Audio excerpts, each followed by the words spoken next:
आदिन्न दानाविर्मणि सिक्खापदं स्मादयामि आदिन्न दानाविर्मणि सिक्खापदं स्मादयामि। धम्मपद गाथा कथा नंबर 126 या 126।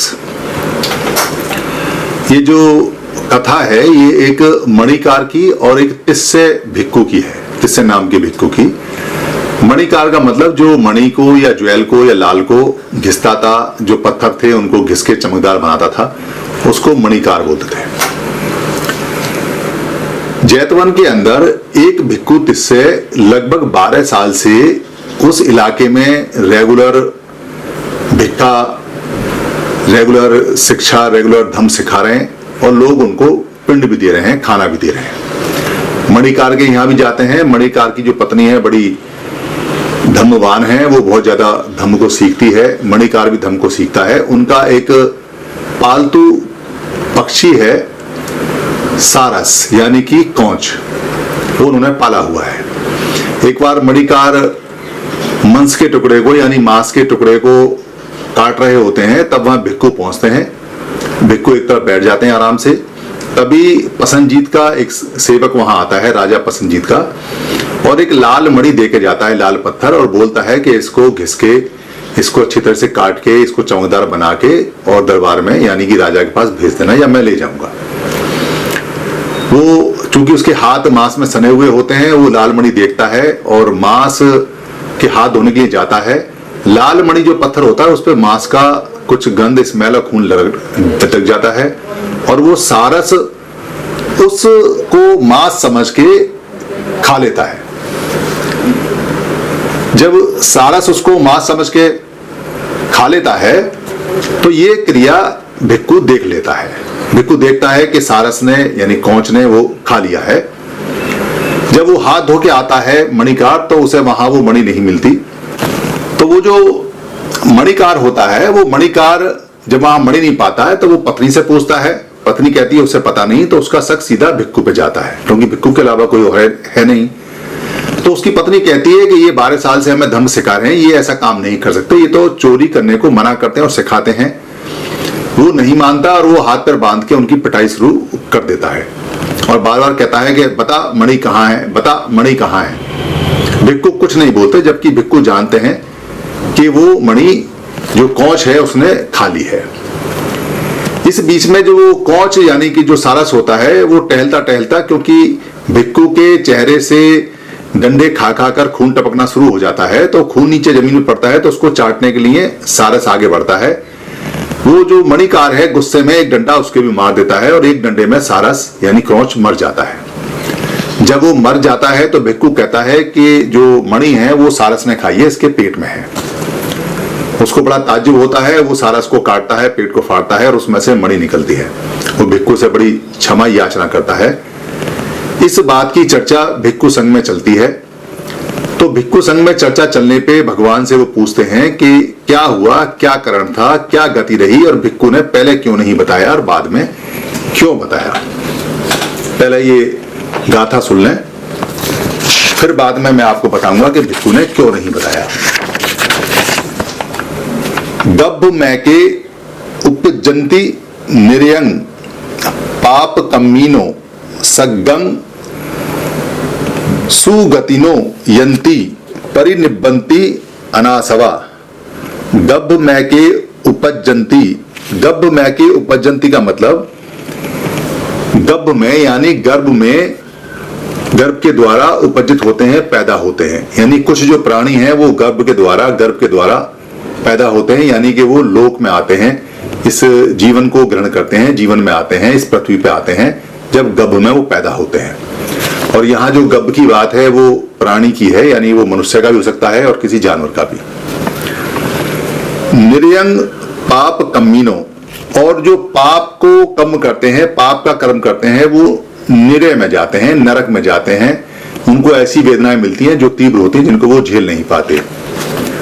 सग्गंग सुग तीनो यंती।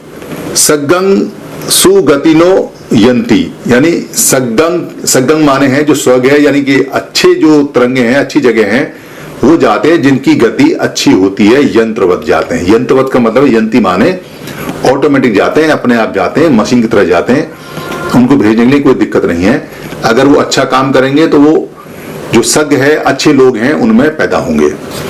परिनिब्बंती अनासवा, जो परिनिब्बित होते हैं वो अनासव होते हैं, यानी अनासव जो लोग हैं जिनको कोई बुराई नहीं है, जो राग नहीं है, वो दोष नहीं है, वो परिनिब्बित होते हैं, वो उनका परिनिर्वाण होता है। तो यहाँ 4 गति उन्होंने बताई थी कि जो लोग निब्बान प्राप्त करते हैं, जिनके पास कोई राग और द्वेष नहीं होता, वो निब्बान को प्राप्त करते हैं, निब्बान में चले जाते हैं।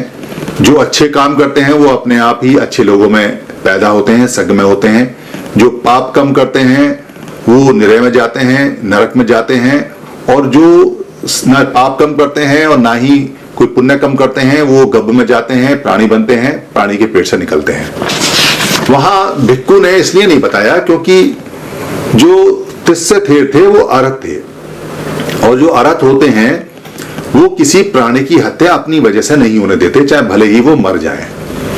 वो प्राणी का दोष नहीं ले सकते।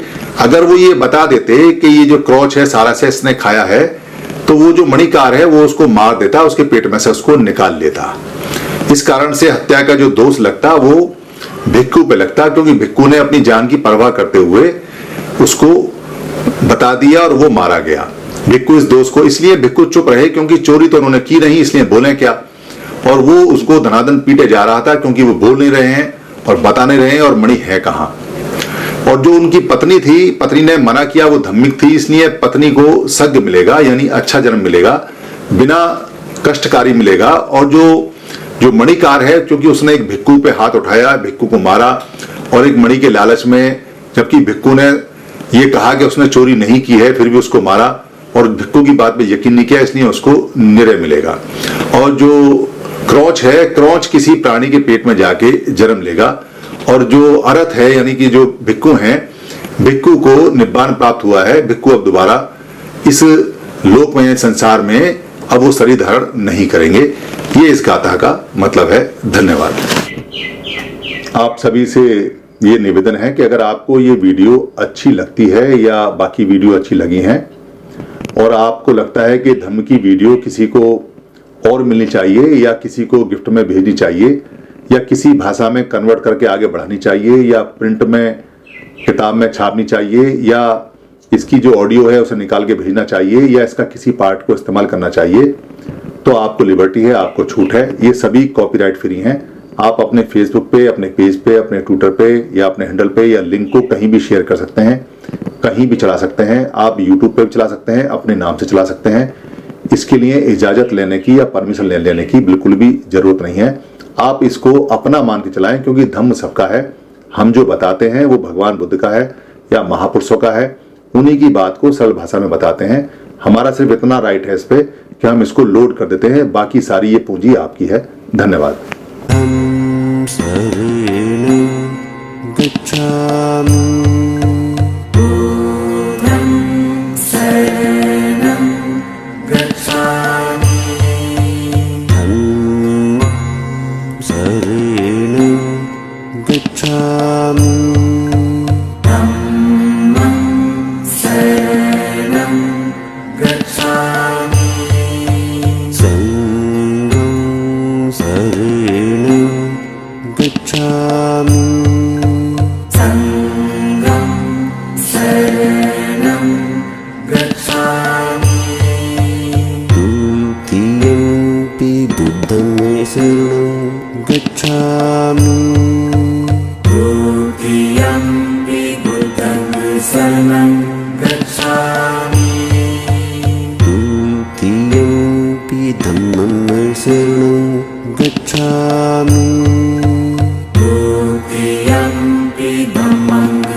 Tatiyampi dhammam saranam gacchami Tatiyampi dhammam saranam gacchami Tatiyampi sangham saranam gacchami Tatiyampi sangham saranam gacchami Sadhu, sadhu, sadhu.